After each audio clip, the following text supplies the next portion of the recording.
Hey, what's up? I want to welcome you inside the Teddy Bear's Tree. I'm Rah Dixon, and of course, I've got a treat for you.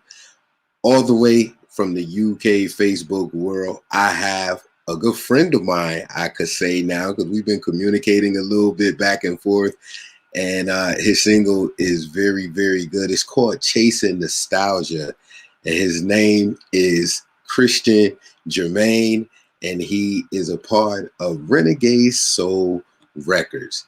Ladies and gentlemen, I have that video. Here it is. Enjoy.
That was Cristen Jermane and his new single, Chasing Nostalgia. And the great thing is, the treat I have for you is I have Mr. Cristen Jermane. here on this stream with me. Ladies and gentlemen, Facebook world, Mr. Cristen Jermane. How you doing, my brother? I'm good, my brother. How you doing, Rah? I'm doing good. Thank you for joining me on today. I've been looking forward to this, man. Definitely, me too. It's great to be here. Good, man. You have a awesome single. So my question for you, before we get into chasing nostalgia, I want to get into who is Cristen Jermane. Let me ask you this: like, how did it start for you, man? Like, at what age? Wow. I guess about 2 or 3. Okay. Because I was born in 85, and that's like 2 years after the Motown 25th anniversary celebration, right? Okay. So by the time in the UK, we only got that like a couple years later.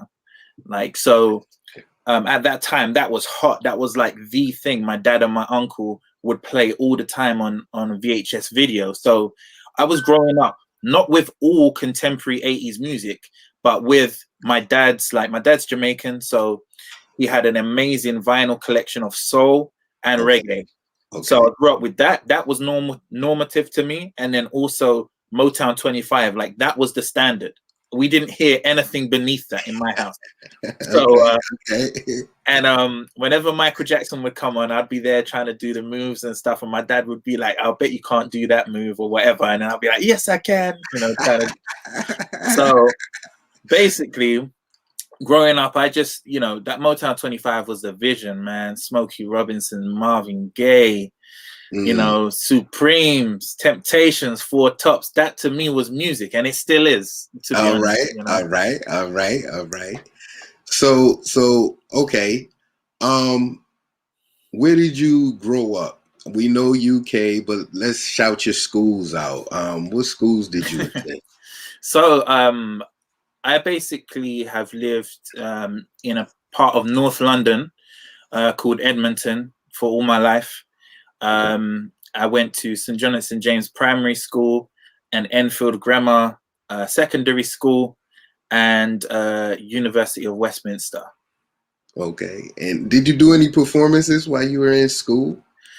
Man, I'm going to tell you this crazy story, right? So in secondary school, we used to have like an end of year thing where, you perform if you want, like an end of year concert.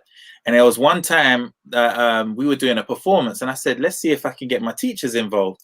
And we had 2 fine teachers, right?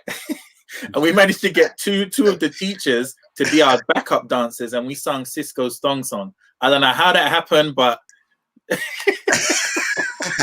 but it happened. It happened. That's great. Crazy. So let me ask you this. What was one of your most inspiring moments in music for you? I think that the only way I can describe my love of music is like God-given, man. I think that God knew what I was going to go through as a young child from a sort of underprivileged background. My parents were quite strict in a protective way. So I wasn't like one of the kids that was allowed to go and run the streets. So I literally, all I had was music. We had like nothing when I was a kid growing up, but my mom still, out of nothing, still managed to get us piano lessons and encouraged the musicality. So that was literally what I had. And it was to the point where if someone said the word Michael Jackson, the street across, I would hear it. It was like that deep, like how much I love music. So I think probably the way that I grew up, just the fact that music was kind of my everything at that age was probably the experience that made me latch onto it so much. That's so dope. But then I think like when I grew up a bit, I think what really struck me is the fact that I'd always loved Prince growing up, right? Because I heard the hits, the Raspberry Berets, the Get Off, all those tracks. Okay. But I never deep dived into his catalog until I had my heart broken. And when I did, it was like, wow, like this dude is literally singing my pain. He's literally helping me go. This is better than any counseling session I could pray for. You know what I Okay. mean? So it's like, you know, when I realized music could do that, I said, you know what, that's what I want to do. You know. Okay. Okay. So So I see the guitar behind you. How many instruments do you play? man, I wouldn't say I could play, but No, you're a musician, man. You sing, so I know how it goes. Because yeah, I know how it goes. So, yeah. um, so I mean, what do you dibble and dabble in then? I dibble and dabble on keys and guitar, basically. Okay, okay, And obviously there's a lot of, you know, drum programming that goes on as well. But it's mainly, I think my real skill is in the songwriting and the composition, you know. okay. Great. So basically, let's get into chasing nostalgia. Is that one of your originals that you wrote? Yeah. So what did you want to know about it? I want to know about it. Tell me, you know, because as an artist, I know there's a backstory to chasing nostalgia, man. Like, you know, with one of them, I got some wine and I'm just going to sit here and just pour all my tears into this song, man. Um, like, how did it come? Because for me, even the title of it was like, I was like, oh, chasing nostalgia. And then, you know, when I heard it, because I got your package, and when I heard it, I said, I think my viewers would like this. I was like, you know, it's definitely dance worthy. Like I hear this coming on in the club or in a car while I'm driving, you know, it's really good. So I want to know that backstory, brother, you know, because Yeah. I listened to it. Okay, let me say this to you too. I listened to it basically all day today, all Wow. day, because I just want Wow. to get in a good feel. Yeah. And in all honesty, I hear the fun, the joy in it. However, if you really listen to it, you can also hear the pain in it as well. So I don't know if my interpretation is right, but now that's why I'm glad I got you here. Well, I mean, that's crazy for you to pick that up. I mean, I think that the pain is probably more to do with me as an artist rather than what the specific song is projecting. But that's crazy that you picked that up. But I think the most beautiful, I mean, it's crazy, man. That just makes me think so many things. Like, where do I start? I think beauty is best showcased against a backdrop of pain, right? Because you can't appreciate the beauty of something until you've been without it or been hurt without it. Just like when there's a sunrise, why is it beautiful? Because it's just been dark the whole time. And Right. I feel like in music, you don't just want to make people happy, you want to make them feel it. And for them to feel it, they need to feel what you're feeling. And I think that maybe the reason why that still came across to you is because everything I make, I'm just so real with it. It's literally, there's no distance between my heart and the pen. It's just exactly what I'm thinking at that moment, embarrassingly so sometimes, but it just makes the song more real, more honest. And like, if I had one word to like sum myself up as an artist, it would be authenticity.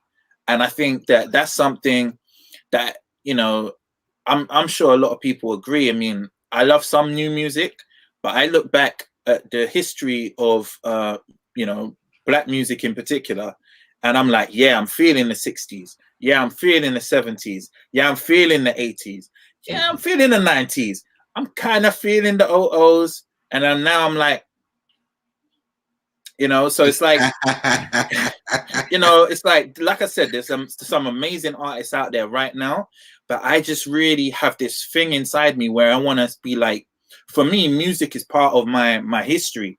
You know, when I look at the difference that even Motown made to black culture, you know, and how black people are perceived in America, you know, that's crazy to me. You know, Yes.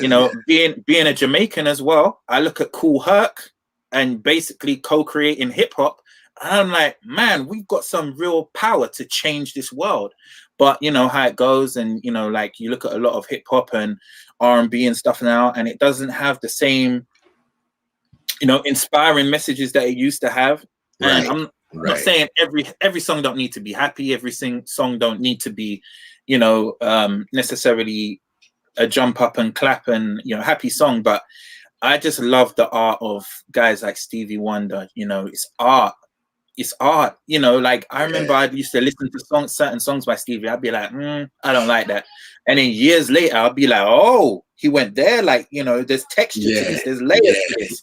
And I just feel like a lot of music is like one layer now, like mainstream wise anyway. You know, there's people out there that are doing the textured, amazing music, like, you know, Jared Lawson. I love his stuff. You know, there's tons of artists that are serious. Right.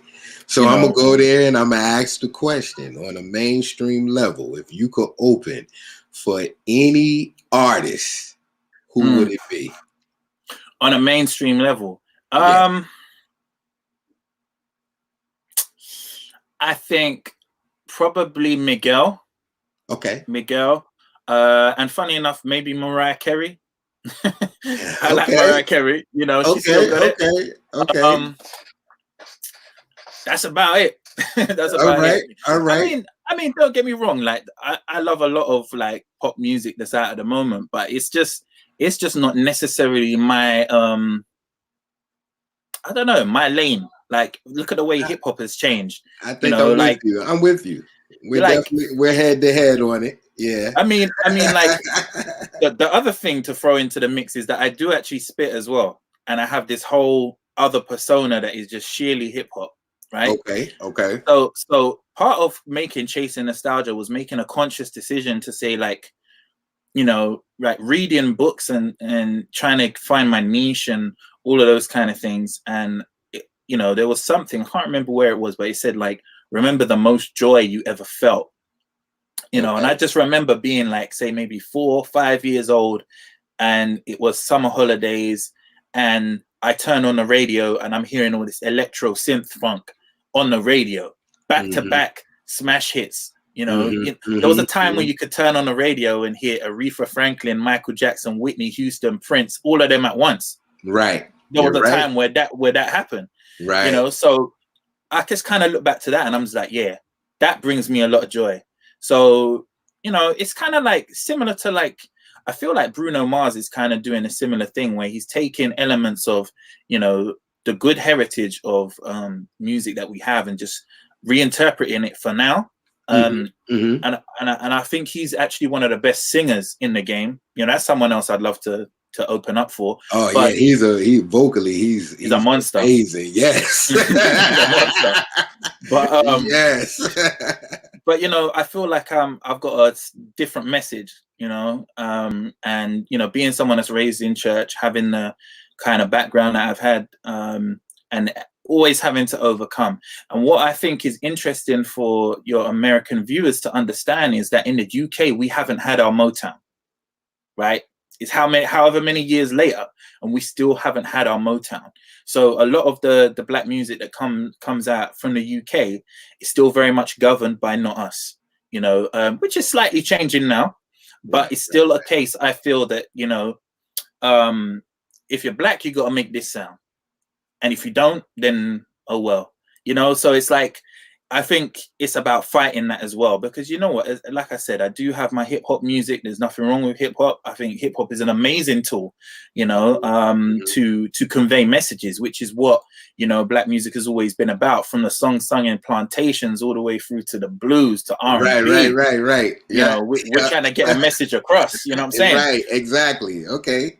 But yeah, I don't feel like I need to be forced to make violent lyrics and things like that in order to fit into a category that isn't even made by us. And you know, but like I was saying, I just feel like, you know, at every point in the history of popular music, there's been love, there's been joy, there's been, you know, other expressions other than, you know, sexualized or I'm gonna kill you or have sex with you. That's the message in songs nowadays. Yeah, and it's so flat. Now you're right. You are very right. So now let me ask you this: what's on the horizon for Cristen Jermane? Man, it's crazy. It's literally crazy right now because, you know, Renegade Soul, such an amazing set of people, and the CEO is actually affiliated also with Solar Records and Okay. also Soul Train Records. So you talk about all that amazing roster of artists from, you know, Shalimar, Howard Hewitt, Caroline Griffin, Yep. Carrie Lucas, The Whispers, Midnight Star. Yeah. All of them are there. Yeah. You know, so at the moment, I mean, I make a lot of kind of that throwback sound, the kind of Daft Punky Pharrell throwback 80s but updated sound. So I think naturally at some point I'm gonna try and work with all of these artists because I love their stuff anyway. Genuinely, like when I did research about myself, I discovered that that's what I love the most. So you can imagine, like, to me, being a stone's throw away from these people is very exciting. Right. So that's something I hope can happen sooner rather than later. So that's in the works. I've also got about 6 albums sitting there. And it's all about kind of getting the marketing together rather than the case of making more music, which I still do anyway. But the craziest thing that I've got going on, which I've been working on for the past like 4 or 5 years, is a TV series. And so it's basically like a UK empire, but actually with a slight gospel message in there. And it's UK. So I've got a lot of artists involved. I'm writing the entire I've written the entire script, and it also features about 30 songs that I've written and produced, and various characters sing the different songs. But we've also included some of the best people from the dance world. So got my boy from Flawless in there, AD. So he's choreographing some crazy stuff. He's got an amazing track. I'm so upset I gave him this track. It's so good. It's called Force of Habit. So that's in there. You know, when you give away the track and you realize, man, I could have kept that one. I feel you. So man, but I didn't know like how much work like you had to put in to do TV, man. It's like we're working on a kind of level that's probably above a web series, but just less than TV. But man, I don't know what will happen with that. That's crazy, and it's something I'm looking on finishing definitely this year. So that's crazy. It's like a full-fledged series. So yeah, that's dope. It's gonna hit you sometime soon, you know. Okay. I look forward to it. Because I'm gonna definitely follow you. I'm gonna stay in touch with you. Definitely. And I'm definitely thankful for the connection. I gotta shout out my friend Opal Sings, because that's my high school friend, man. And, wow. Okay. The connection basically comes through her, and I'm just happy for this connection because it's a joy for me. It's kind of reviving to hear great music, man. And it's nice, you know. Now don't get me wrong, we got great music around here too, but you know, just to hear and know that, you know, I want my people to hear this. My people need to hear this. This is some good stuff, man. And you know, nobody should be missing it right now, you know. So what I'm gonna do is, we've had some comments, and I can do this. And this is somebody who is watching. Miss Aisha Coker says good afternoon to us. Good afternoon, Aisha. And then we have Miss Sonia.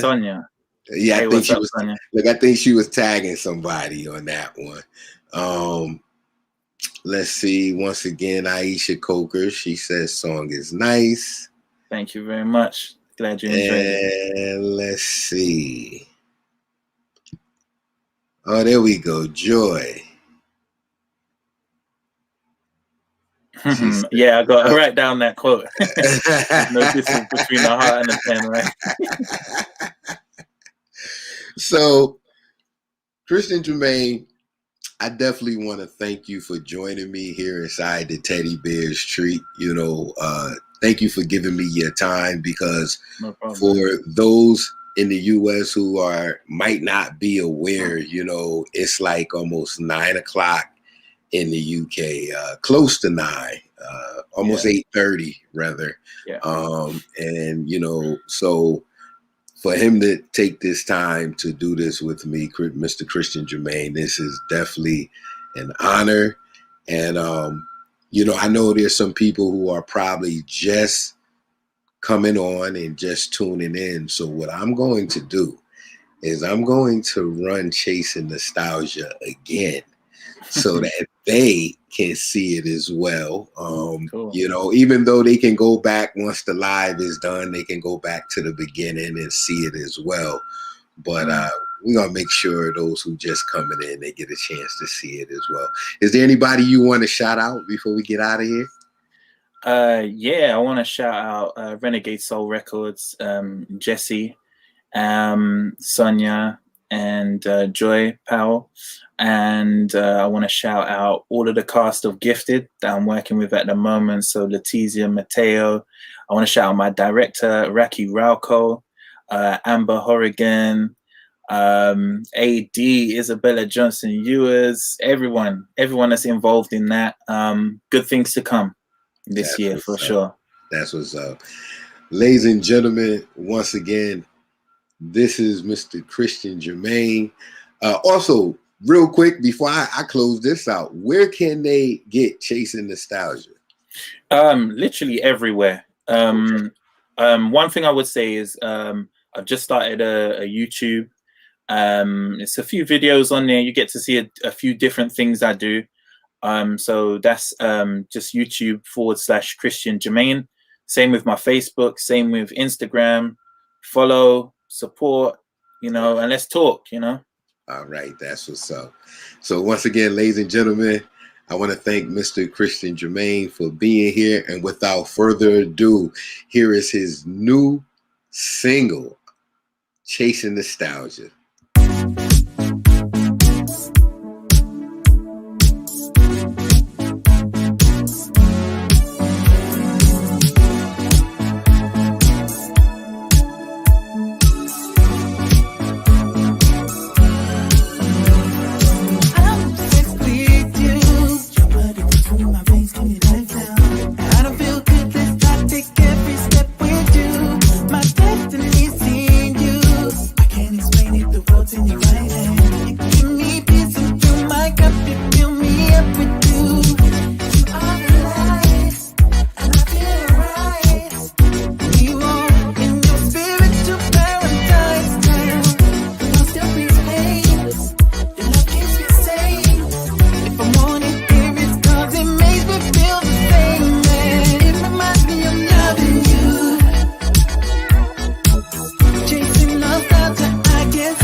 Love me now, whatever you do. It reminds me of loving you.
Once again, that was Renegade Soul Records recording artist Cristen Jermane here inside the Teddy Bear's Treat. I want to thank you for tuning in and joining us on today.